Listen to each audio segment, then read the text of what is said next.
Welcome to Sudheer edutech YouTube channel. నేను మీ సుధీర్ సార్ని. 2024 July 18 ఇవాల్టి కరెంట్ అఫైర్స్. ఫస్ట్ క్వశ్చన్, అంతర్జాతీయ నెల్సన్ మండేలా దినోత్సవాన్ని ప్రతి ఏటా ఏ తేదీన నిర్వహిస్తారు? అంతర్జాతీయ నెల్సన్ మండేలా దినోత్సవాన్ని ప్రతి ఏటా జూలై 18వ తారీఖున నిర్వహిస్తారు అన్నమాట. జూలై 18 నెల్సన్ మండేలా గారి పుట్టినరోజు. ఆ తేదీని పురస్కరించుకొని ఐక్యరాజ్య సమితి 2009లో జూలై 18ని ఈ దినోత్సవాన్ని చేయాలని ప్రకటించిందనమాట. అలా 2010 నుంచి మొట్టమొదటిసారిగా జూలై 18వ తారీఖున నెల్సన్ మండేలా దినోత్సవాన్ని పురస్కరించుకొని ప్రతి ఏటా కూడా ఒక వార్షిక దినోత్సవం లాగా దీన్ని చేసుకుంటూ వస్తూ ఉన్నారన్నమాట. ఇక ఈ ఏడాది థీమ్ ఏంటంటే కనుక combating poverty and inequality is our hands. అనేది థీమ్ అనమాట. Our hands. ఓకేనా. నెల్సన్ మండేలా అంటే మనందరికీ తెలుసు, దక్షిణాఫ్రికా మాజీ అధ్యక్షుడు అనమాట. దక్షిణాఫ్రికా జాతిపిత అంటారు నెల్సన్ మండేలా గారిని. నెల్సన్ మండేలా రాసినటువంటి గొప్ప పుస్తకం ఓకేనా, long walk to the freedom. Nelson Mandela పుస్తకం చాలాసార్లు ఎగ్జామ్లో అడిగినారు అనమాట. Long walk to the freedom రాసింది ఎవరంటే కనుక నెల్సన్ మండేలా అనమాట. గుర్తుపెట్టుకోవాలి. జూలై 18 నెల్సన్ మండేలా దినోత్సవం. ఐక్యరాజ్య సమితి 2009లో దీన్ని ప్రకటించింది. 2010 నుంచి మొట్టమొదటిసారిగా దీన్ని చేయడం ప్రారంభించారు. ప్రతి ఏటా నిర్వహిస్తూ ఉన్నారు. ఈ ఏడాది థీమ్ ఏదంటే కనుక కంబాటింగ్ పావర్టీ అండ్ ఇన్ఈక్వాలిటీ ఓకేనా ఈజ్ అవర్ హ్యాండ్స్ అన్నమాట.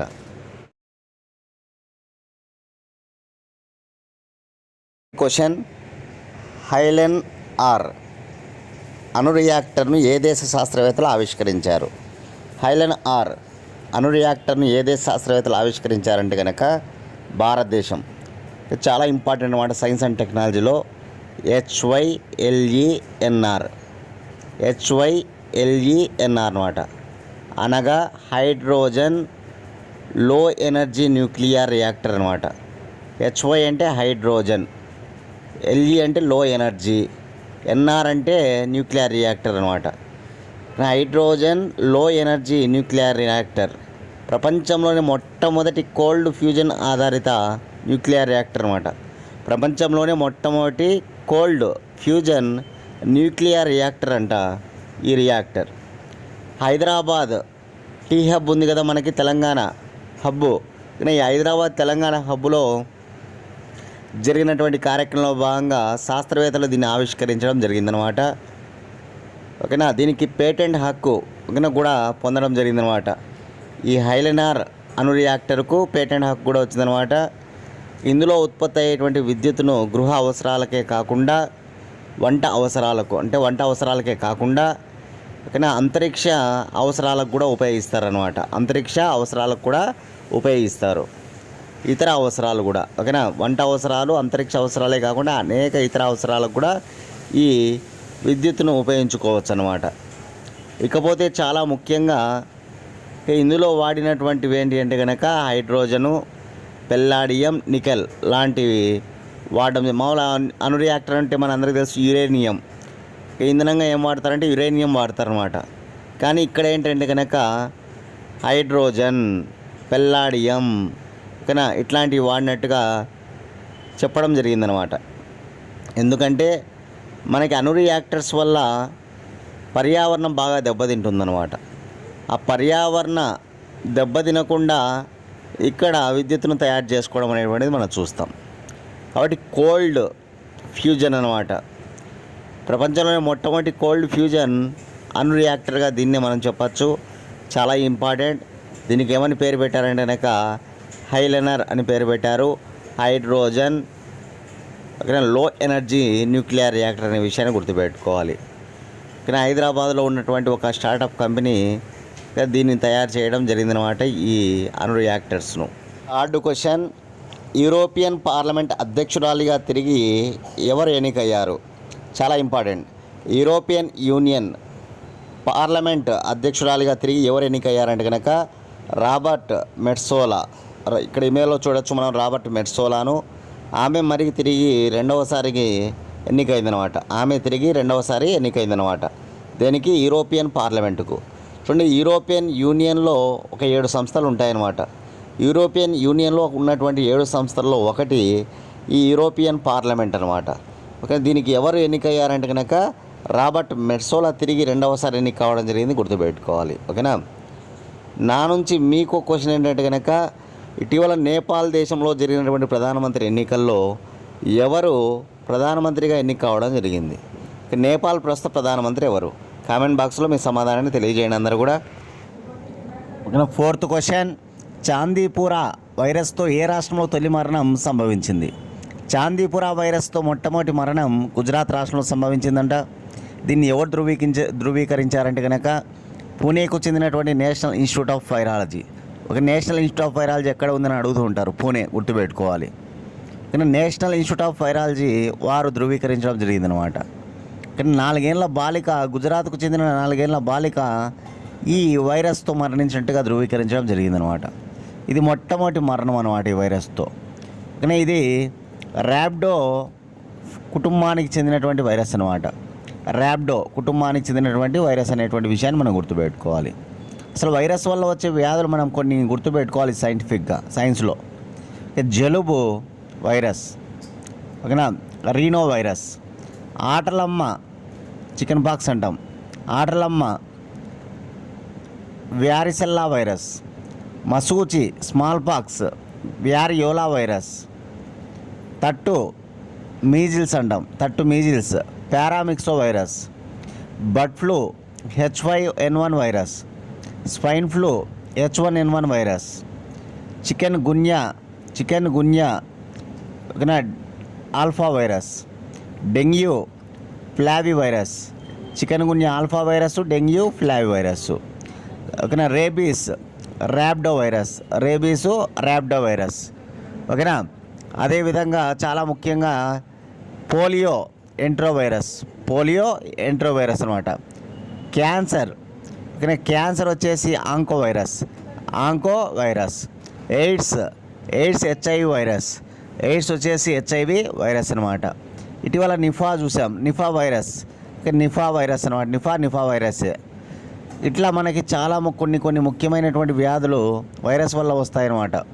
అవన్నీ కూడా నోట్ చేసుకోవాలి మీరు, చాలా ఇంపార్టెంట్గా. ఓకేనా. 5th క్వశ్చన్, పట్టభద్రులకు ఉపకార వేతనంను ఏ రాష్ట్ర ప్రభుత్వం ప్రారంభించింది? చూడండి, పట్టభద్రులకు ఉపకార వేతనం ఏ రాష్ట్ర ప్రభుత్వం ప్రారంభించిందంటే మహారాష్ట్రలో ఈ సంవత్సరం చివరిలో ఎన్నికలు జరగబోతున్నాయన్నమాట. ఈ నేపథ్యంలో తీసుకొచ్చినటువంటి ఒకటి ఏంటంటే కనుక ఎవరైతే నిరుద్యోగ యువత ఉంటుందో వారి ఖాతాల్లో ప్రతి నెల కూడా ఉపకార వేతనం ఇచ్చే విధంగా ఈ పథకం అన్నమాట. నిరుద్యోగ యువత ఎవరైతే ఉంటారో వారికి ప్రతి నెల కూడా వారి యొక్క బ్యాంకు ఖాతాల్లో జమ అయ్యేలా ఉపకార వేతనం జమ అయ్యేలా చేస్తారన్నమాట. దీనికోసం ఈ మహారాష్ట్ర గవర్నమెంట్ 5,500 కోట్ల రూపాయలు ఖర్చు చేయనుందంట. 5,500 కోట్ల రూపాయలు ఖర్చు చేయనుందనమాట. 18 నుంచి 35 ఏళ్ళ వయసు గల వారికి ఈ పథకం వర్తిస్తుందన్నమాట. 15 నుంచి 35 ఏళ్ళ వయసు కలిగిన వారికి ఈ పథకం వర్తిస్తుంది. 12వ తరగతి నుంచి PG వరకు చదివిన విద్యార్థులు ఎవరైతే ఉంటారో వారి అర్హతను బట్టి, వారి విద్యార్హతను బట్టి ఈ బ్యాంక్ ఖాతాల్లో వారికి ఆ నగదును జమ చేయడం జరుగుతుందన్నమాట. ఏ తరగతి నుంచి? 12వ తరగతి, అంటే ఇంటర్మీడియట్ అనమాట మన సైడ్ అయితే కనుక. ఓకేనా. 12వ తరగతి నుంచి, ఓకేనా, 12వ తరగతి నుంచి PG వరకు వాళ్ళ విద్యార్హతను బట్టి వారికి ఉపకార వేతనం అనేటువంటిది అందిస్తారనమాట. వయస్సు 18 నుంచి 35 ఏళ్ళు గుర్తుపెట్టుకోవాలి. ఈ స్కీమ్ పేరు ఏంటంటే కనుక, ఓకేనా, ముఖ్యమంత్రి యువ కార్య ప్రశిక్షణ యోజన. ముఖ్యమంత్రి యువ కార్య ప్రశిక్షణ యోజన, ముఖ్యమంత్రి యువ కార్య ప్రశిక్షణ యోజన అనేటువంటి స్కీమ్ అన్నమాట, గుర్తుపెట్టుకోవాలి. మహారాష్ట్ర రాజధాని ముంబై, మహారాష్ట్ర హైకోర్టు బాంబే హైకోర్టు, మహారాష్ట్ర భాష మరాఠీ. మరాఠా జాతి పిత ఎవరంటే కనుక, మరాఠా సామ్రాజ్య స్థాపకుడు ఎవరంటే కనుక ఛత్రపతి శివాజీ అనమాట, ఛత్రపతి శివాజీ. అదేవిధంగా మహారాష్ట్ర ప్రస్తుత ముఖ్యమంత్రి ఏక్నాథ్ షిండే అనమాట. మహారాష్ట్ర గవర్నర్ రమేష్ బైస్. మహారాష్ట్రలో అసెంబ్లీ స్థానాలు 288 స్థానాలు ఉంటాయి. అదేవిధంగా లోక్సభ స్థానాలు 48 ఉంటాయి. రాజ్యసభ స్థానాలు 19 ఉంటాయి. 288 అసెంబ్లీ, 48 లోక్సభ, 19 రాజ్యసభ స్థానాలు మహారాష్ట్రలో ఉంటాయి అన్నమాట. ఇక భారతదేశంలో జనాభా అధికంగా గల రెండవ రాష్ట్రం మహారాష్ట్ర. ఫస్ట్ ఉత్తరప్రదేశ్, మళ్ళీ మహారాష్ట్ర. ఉత్తరప్రదేశ్, మహారాష్ట్ర కనుక గుర్తుపెట్టుకోవాలి. 6th క్వశ్చన్, భారత్కు వ్యాఘ్రనక ఆయుధం చేరుకోగా ఈ ఆయుధం వాడిన భారతీయ రాజు ఎవరు? చూడండి, మన భారతదేశానికి చెందినటువంటి ఒక రాజు వాడినటువంటి ఆయుధం చేరిందనమాట. ఇది యాక్చువల్గా బ్రిటిష్ వాళ్ళు తీసుకొని వెళ్ళిపోతారు, వాళ్ళు లండన్ మ్యూజియంలో ఉంచుకోవడం జరుగుతుందన్నమాట. దాన్ని ఇప్పుడు మన భారతదేశానికి తీసుకురావడం జరిగిందనమాట. చాలా ఇంపార్టెంట్, గుర్తుపెట్టుకోవాలి. కనుక ఎవరి యొక్క ఆయుధం ఈ వ్యాఘ్రనక అంటే కనుక అది శివాజీ, ఛత్రపతి శివాజీ అనమాట. మనందరికీ తెలుసు మరాఠా సామ్రాజ్య స్థాపకుడు శివాజీ అనమాట.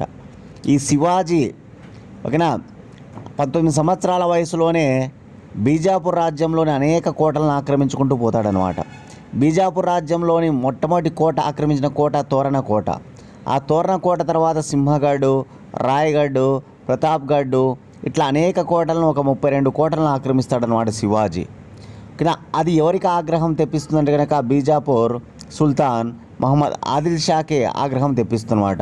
బీజాపూర్ సుల్తాన్ మహమ్మద్ ఆదిల్ షాకి ఆగ్రహం తెప్పిస్తుంది.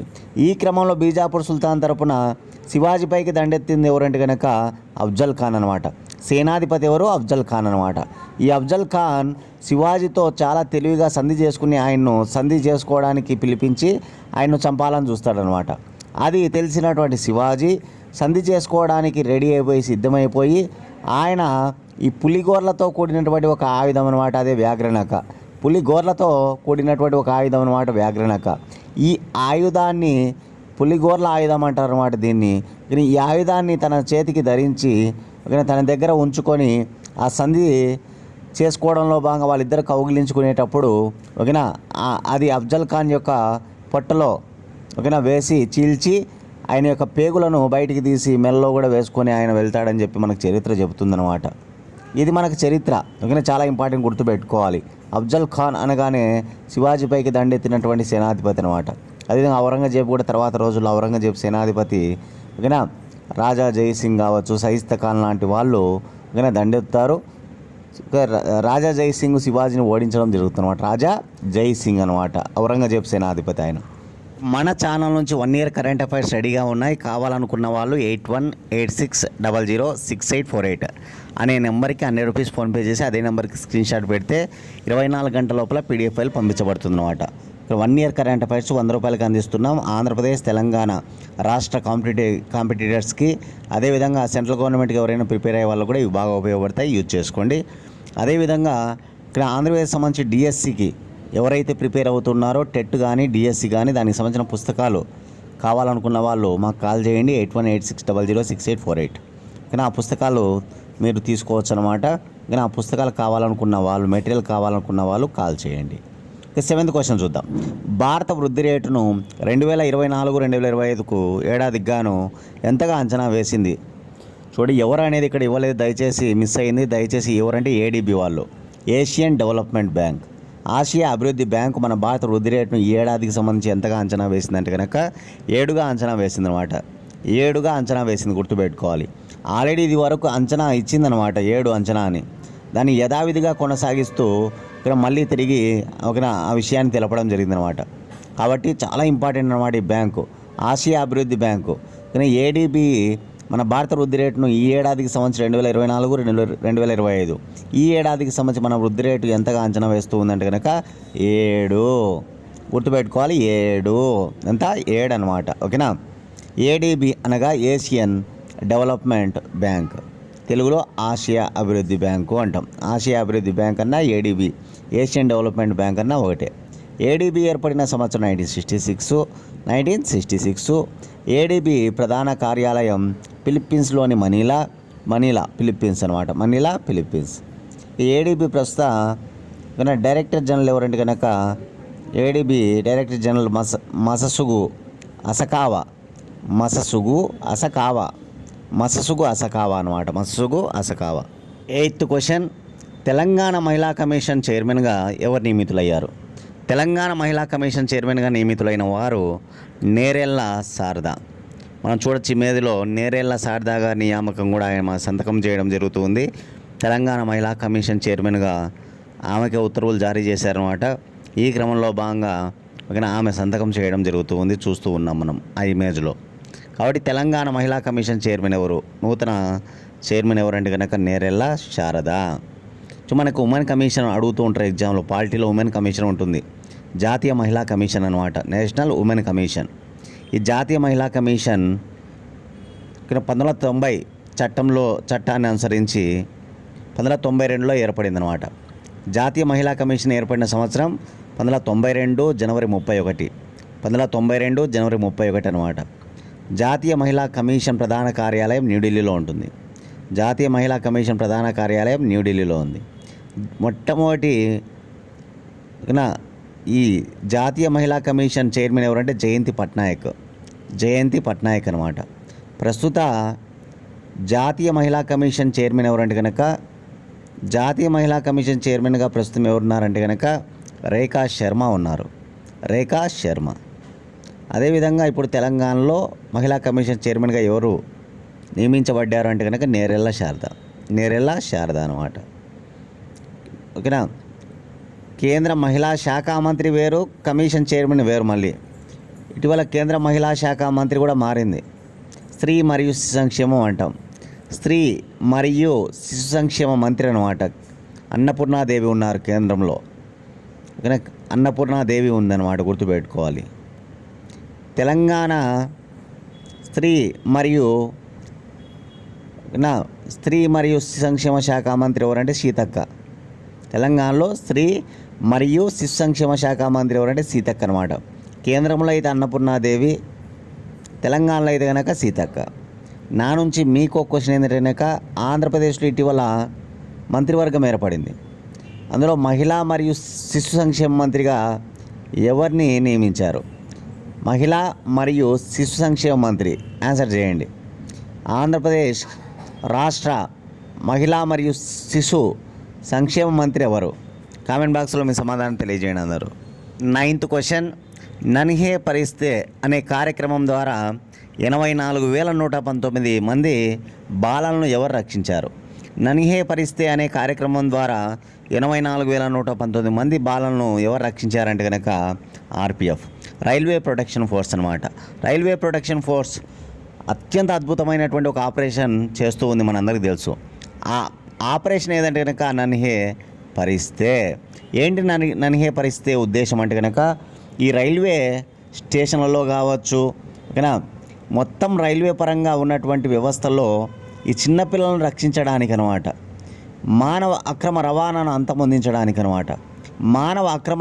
అంతమొందించడానికి చిన్నపిల్లలను సేవ్ చేయడం కోసం ఒక ఆర్పిఎఫ్ వాళ్ళు చేపట్టిన ఒక ఆపరేషనే నన్హే పరిస్తే.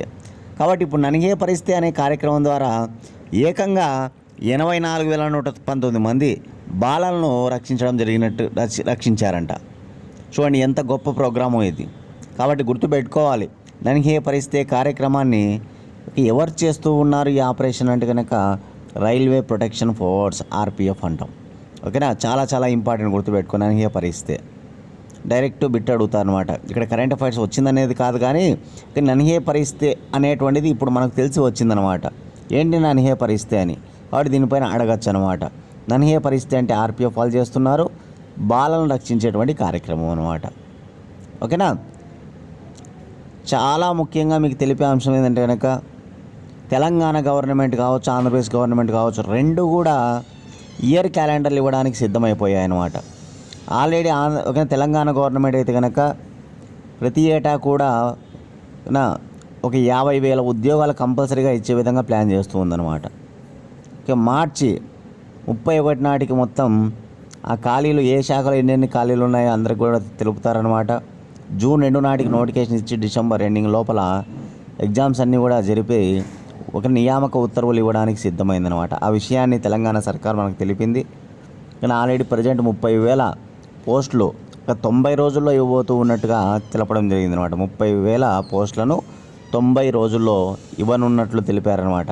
కాబట్టి తెలంగాణలో ఉన్నటువంటి కాంపిటేటివ్ ఎగ్జామ్స్ ప్రిపేర్ అయ్యే అభ్యర్థులు ఎవరైతే ఉన్నారో మీరందరూ కూడా ఎవరు టైం వేస్ట్ చేసుకోకుండా చదువుకుంటూ రావాలి ఖచ్చితంగా.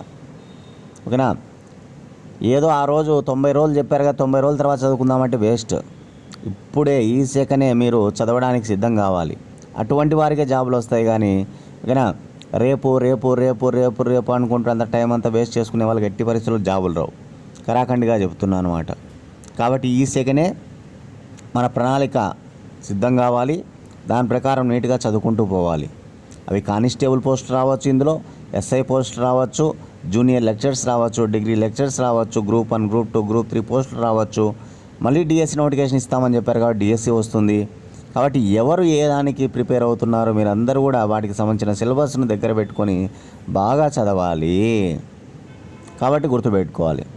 అదేవిధంగా ఆంధ్రప్రదేశ్ నుంచి కూడా ఇటీవల జరిగిన అసెంబ్లీ సమావేశాల్లో క్లియర్ కట్గా మానవ వనరుల అభివృద్ధి మంత్రి అంటే విద్యాశాఖ మంత్రి నారా లోకేష్ కూడా తెలపడం జరిగిందన్నమాట. ఇయర్ క్యాలెండర్ ఇస్తాం కంపల్సరీగా అని. ఆల్రెడీ ఈ సంవత్సరం జరగాల్సిన నోటిఫికేషన్స్ మనకు ఉండనే ఉన్నాయి. ఓకే, డిఎస్సి పడింది, ఆల్రెడీ కానిస్టేబుల్ జరగాల్సి ఉందన్నమాట. కానీ అదేవిధంగా డిగ్రీ లెక్చర్స్ పోస్టులు వదిలారు. ఇట్లా మనకి అదేవిధంగా ఫారెస్ట్ డిపార్ట్మెంట్ పోస్టులు ఉన్నాయి. ఇట్లా కొన్ని పోస్టులు ఈ సంవత్సరం జరిపేస్తారు. రేపు సంవత్సరం క్యాలెండర్ వస్తుందన్నమాట. ఎవరీ ఇయర్ క్యాలెండర్ వస్తుంది. క్యాలెండర్ వస్తూ ఉందంటే చాలా శుభపరిమాణం మన అందరికి కూడా. ఎందుకంటే ప్రతి ఏటా పోస్ట్ వదులుతారంటే దానికి మించి ఇంకా ఏం లేదు. ఎందుకంటే ఇంతకుముందు 2 ఏళ్ళకో 3 ఏళ్ళకో 4 ఏళ్ళకో జరిపేవాళ్ళు. అలా కాకుండా ప్రతి ఏటా వదిలితే కనుక ఎవరు కూడా డిసప్పాయింట్ కాకుండా ప్రతి సంవత్సరం ఒక సంవత్సరం మిస్ అయినా ఇంకో సంవత్సరం తెచ్చుకోవడానికి మనం ఖచ్చితంగా కూర్చొని చదువుకోవచ్చు. ఓకేనా? కాబట్టి దాన్ని మైండ్లో పెట్టుకోండి అందరూ కూడా. పోస్టులు అయితే రాబోతూ ఉన్నాయి బాగా. కాబట్టి అందరూ కూడా బాగా ప్రిపేర్ కామని నా సూచన. ఓకేనా? అదేవిధంగా కరెంట్ అఫైర్స్ ప్రతి ఎగ్జామ్కి కీలకమైన రోల్ పోషిస్తాయి. కాబట్టి మన ఛానల్ కరెంట్ అఫైర్స్ రోజు ఫాలో కానీ దయచేసి అందరూ కూడా అప్డేటెడ్గా మనం పేపర్ న్యూస్ అందిస్తాం. దాంతోపాటు రిలేటెడ్గా ఆ సమాచారం ఏదైతే ఉంటుందో దాన్ని కూడా చెప్తూ వస్తున్నా. అదేవిధంగా మనం ఇచ్చేటువంటి కరెంట్ అఫైర్స్ ప్రతి నెల కూడా తీసుకొని ప్రతి నెల మనం అందజేస్తాం. తీసుకుంటే మీకు యూజ్ అవుతాయి ఖచ్చితంగా. ఓకేనా? లాస్ట్ క్వశ్చన్, 33వ ఒలింపిక్ క్రీడలకు భారతదేశం నుంచి ఎంతమంది ఆడబోతూ ఉన్నారు? 33వ ఒలింపిక్ క్రీడలకు భారతదేశం నుంచి 117 మంది ఆడబోతూ ఉన్నారనమాట. ఎంతమంది? 117 మంది. చాలా ఇంపార్టెంట్, గుర్తుపెట్టుకోవాలి. కానీ ఇవి 33వ ఒలింపిక్ క్రీడలు అన్నమాట. క్వశ్చన్లో 32 ఉంది, అది కొట్టేయండి. 33వ ఒలింపిక్ క్రీడలు గుర్తుపెట్టుకోవాలి. ఓకేనా? చాలా చాలా ఇంపార్టెంట్ అనమాట. 2024 జూలై 26వ తేదీ నుంచి ఇవి ప్రారంభించబోతూ ఉన్నారనమాట. ప్యారిస్లో జరుగుతాయి ఈ ఏడాది. ప్యారిస్లో జరుగుతాయి అన్నమాట, ఫ్రాన్స్లోని ప్యారిస్లో. ఈఫిల్ టవర్ సమీపంలో ఉన్నటువంటి సీన్ నది ఒడ్డున అంగరంగ వైభవంగా ఈ వేడుకలు ప్రారంభం కాబోతూ ఉన్నాయన్నమాట. ఎప్పుడైనా సరే స్టేడియంలో చేసేవాళ్ళు, కానీ ఈసారి ప్రత్యేకంగా సీన్ నది ఒడ్డున చేస్తూ ఉన్నమాట. ప్యారిస్ నగరం ఏ నది ఒడ్డున ఉంటుందంటే సీన్ నది ఒడ్డున ఉంటుంది. కానీ ఈఫిల్ టవర్కు సమీపంలో సీన్ నది ఒడ్డున చేస్తూ ఉన్నమాట ప్రారంభ వేడుకలు, గుర్తుపెట్టుకోవాలి. ఇక మన దేశం నుంచి పురుషుల తరపున ఫ్లాగ్ బేరర్ శరత్ కమల్ అచంట మనకు తెలుసు. మహిళల తరపున ఫ్లాగ్ బేరర్ పివి సింధు మనకు తెలుసు. ప్రపంచవ్యాప్తంగా 10,500 మంది అథ్లెట్లు పాల్గొంటూ ఉన్నారు. 10,500 మంది. అందులో మన భారతీయులు 117 మంది. ఎక్కువగా అమెరికా నుంచి ఈసారి అథ్లెట్లు పార్టిసిపేట్ చేస్తున్నారు. ఇక అమెరికా నుంచే 500 మంది పైగా ఉన్నారనమాట.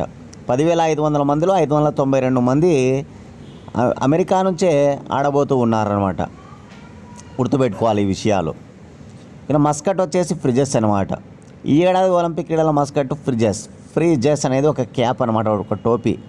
ఫ్రాన్స్ దేశంలో ఒక సాంప్రదాయ వేడుకలకు వాడేటువంటి గొప్ప క్యాప్ అనమాట. అదే ఫ్రిజెస్ అనమాట.